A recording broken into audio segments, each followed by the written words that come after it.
More bad news for Sergio Perez.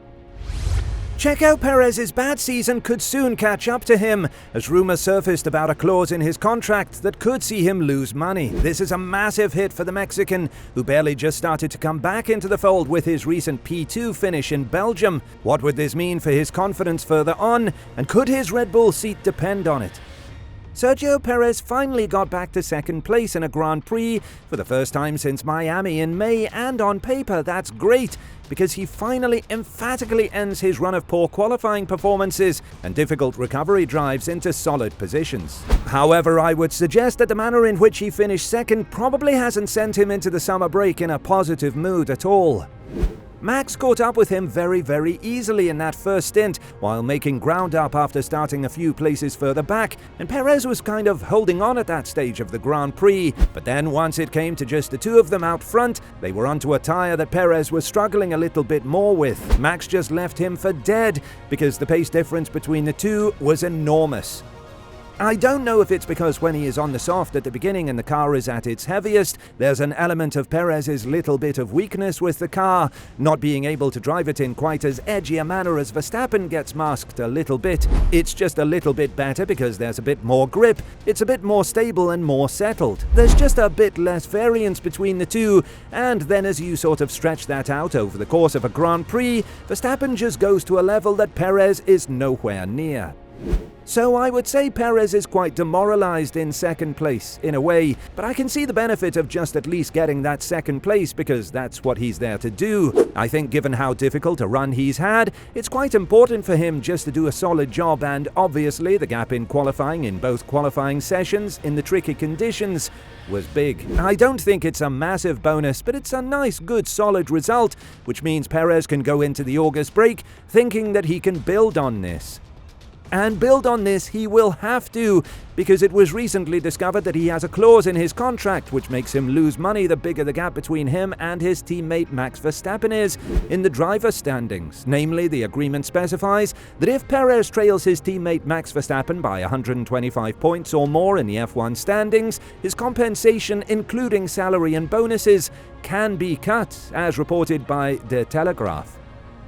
Currently, Verstappen tops the standings and is on track to win his third consecutive F1 title, holding 314 points. Despite being second only to Verstappen, Perez is lagging by 125 points, having amassed a total of 189, and going forward, any increase in this gap will financially affect Perez. This condition only adds to the strain and tension Perez faces in his challenging role as the teammate of F1's leading driver.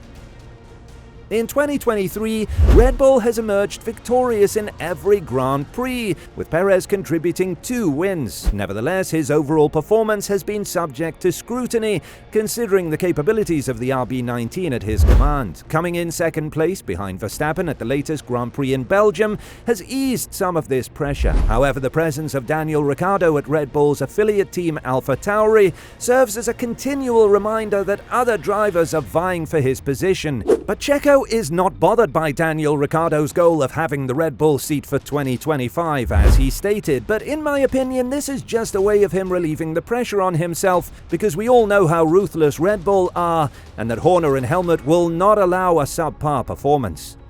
I've been in F1 for 13 years, so I'm not a guy who thinks so much further ahead. I've been with the engineers.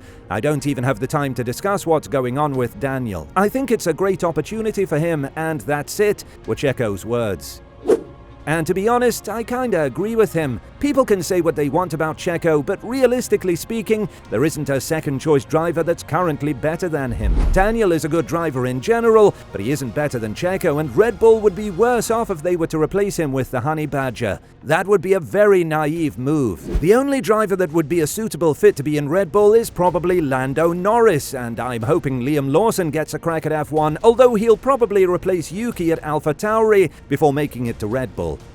The thing is that even if Perez finished behind Max on every race, the gap would still be way above 125 points, despite that being a literal perfect result for RB, so I don't think he will be that demotivated, and I don't think this is the big deal everyone is making it out to be. And not to mention the fact that he will probably still end up at P2 in the Drivers' Championship, since now that McLaren have performance that rivals Ferrari, Aston Martin and Mercedes, they'll all take points off each other, and no one is going to be consistently getting podiums apart from himself and Max. It does sound like the target bonus, which is 100% payout, won't be achieved by Checo, and instead he may reach, for example, for 75% of his target, and thus 75% of the bonus amount, and those percentage numbers could be anything less or more.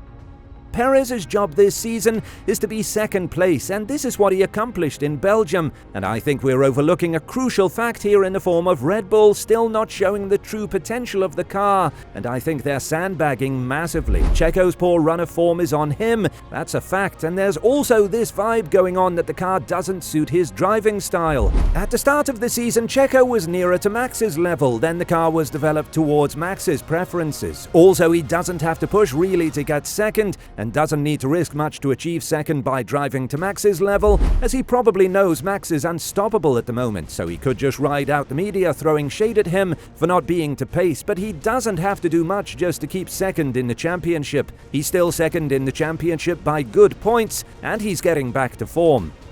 Max can pull the championship by himself, and probably can for years to come if the dominance still runs on, so Horner doesn't need to get a new number 2 yet because it would create more problems for him when he has somebody already. Horner will get someone more competitive to Max later in a few years' time to keep Max on his toes, and he will need to plan for the future, but now is not the time. That's why I believe Checo will run out his contract, and his position is safe in the Red Bull car until the end of it. The contract disclosure reveals 2 significant details for Ricciardo as well. Firstly, that his opportunity to take Perez's seat will likely be delayed until 2025, and secondly, that he may encounter similar contract stipulations if he is to team up with Verstappen then. This news follows a statement by Sky Sports F1 analyst David Croft just days earlier, who expressed that it would be a real shame for Ricciardo to rejoin Red Bull as Verstappen's subordinate. Ricciardo previously left the team amid feelings that Verstappen was receiving preferential treatment, even though Ricciardo had ended the season ahead in the championship standings.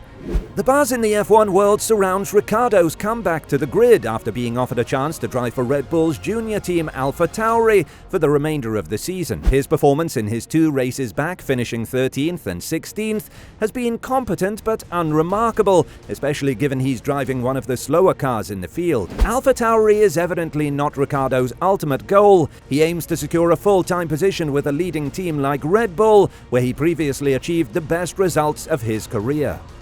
Although Ricciardo has spoken of returning to Red Bull as a fairy tale conclusion to his career, it raises the unavoidable question, has he squandered the last 5 years only to return as the secondary figure to Verstappen's leading role? As for Perez, he won't even have to worry about anything as long as he keeps beating everyone else on the grid, because at this point in the season, that is, or at least should be, his main goal. If we're being honest, his contract will probably not be extended, so we will see him in Red Bull next season too, and he might as well make good use of that time. Let us know your thoughts down below. Do you think Perez will be bothered with this clause in his contract? Thanks for watching, and we will see you in the next one.